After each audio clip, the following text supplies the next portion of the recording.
All right. So to open us up, communication is the process of creating and sharing meaning through symbols, which can be verbal or nonverbal. Um, and I think one of the most important things to kind of focus on with this definition is the sharing of meaning. Because when we think of communicate, oftentimes we think about, oh, we're just, stating things. But if we are just stating things and there's not shared meaning, then there is a communication breakdown. The person who is receiving the message that like the message is intended for, um, that has to be reached in order for communication to be happening effectively. So, some of the characteristics of communication is that it's usually ongoing. Um, if I say hi, I guess that's not really communication because it's not an ongoing conversation. We're not trying to solve some problem or accomplish any type of goal. It's often symbolic. So we have text, we have images, me going crazy with my hand gestures, that's got to mean something. I don't know what that means yet, but, and it's oftentimes relational as well. We communicate with others. We also communicate with ourselves in intrapersonal communication settings, like we might meditate, we might journal, we might close our eyes, we might swear at nothing because we're frustrated. Those are all types of communication as well, but typically there is some sense of relationship in a communication setting. So even with yourself, you do have a relationship with yourself. So yeah. And then lastly, it's very context dependent. Um, we could play out a communication scenario here and now, and then we could try to replicate that. If I showed up for someone else's guided course and I tried to replicate my communication style as I do in my guided courses, I don't know if it would work or not, because I think the subject matter often goes with the communication style. The audience in mind is going to impact your message, the history surrounding it, and then, of course, the other people or people's like past knowledge, like what did they bring to the situation. If I get a new iPhone and I'm trying to like talk to my mom about my new iPhone, I'm probably going to talk about it a little bit different than I would like my best friend, because she has a lot of prior knowledge coming into that situation. But my mom, she is like she's she might not even know what an iPhone is. So she might say, "Oh, it's like a one of those droid things," and I'm like, "Oh yeah, like an Android. It's similar." Um, so yeah, things are going to depend on context. Um, this is a really great visual. There's a section in the course shell that talks about the history of communication. And there's an article, I guess. I really like this because it's a great visual representation of that history as we go throughout time, starting with cave paintings and ending with Twitter. Um, I'm not going to read off this entire timeline, but I want you to know that it's here and you can go back and read through it because it's really interesting. And we can see how technology has played a pretty great role in the evolution of how we communicate. All right, so now we have the different types of communication.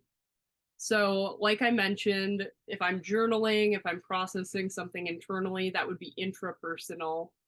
Then we have one on one. So, that would be maybe a conversation with a friend, or I think of like a course hearing. That's an interpersonal conversation where you're, talking back and forth, you're sharing knowledge. Um, a small group, this I would say right now, with the number of students that are present, this does feel like a small group communication setting. We have a shared goal, get through the guided course, and we're going to be talking about, something that's very specific to the guided course, and we'll have time to talk and share our ideas, especially in later sessions. I'm a little talky today on the first one because we don't have students presenting. Then we have large group, that's just more people. I think the small group is like, typically like 3 to 12 or 3 to 15, and then a large group would be, bigger than that. And then public speaking is where one speaker, or it can be multiple speakers, is addressing an audience. We might think of TED Talks, we might think of political talks, somebody addressing a large audience. And then mass comm, that is involving media, and you are sending out a message to a very large audience, perhaps millions, perhaps billions, especially in the age of social media where we can press a button and our message is really out there, which is awesome and also terrifying, which we can talk about that more as the course goes on. So I want to ask you, feel free to just unmute. I don't call on people, so we'll sit in awkward silence if someone doesn't unmute. But what level do you use the most? And then, especially like on a day-to-day basis, and then what level is the most challenging for you? For me, I think that my day-to-day would probably be interpersonal. I'm regularly meeting with my clients, I edit dissertations, and then I'm also meeting with students for course hearings. So that is kind of what takes up the bulk of my day. And then my husband gets home, and that's also interpersonal. And I also think that's my most challenging. So it's taking a second to show up. So with communication competence, this is all about communicating in ways that are actually effective and appropriate for the given situation. We are always communicating, even if we aren't aware of it. So with someone that might be nervous, you might be sweating. In a way, you are communicating that you're nervous. Or perhaps, me talking with my hands all the time is probably indicative that I have ADHD and I can't sit still. So I'm, constantly having to move around. And these are all things that are very subliminal under the surface that most people probably wouldn't necessarily pick up. But depending on the situation, we might change our communication practices slightly to better suit our audience. If one of you is like, Emma, it is driving me insane how much you talk with your hands, I promise I will do my best to just, tone it down a little bit. So, we have to adapt. We have to be flexible in how we approach communication settings for them to be successful. So some of the key characteristics of communication competence are the effectiveness. Did you actually achieve your goal? Which is always related to that relationship piece. Did the message, send? Was it received? Did they understand what you meant? And then appropriateness.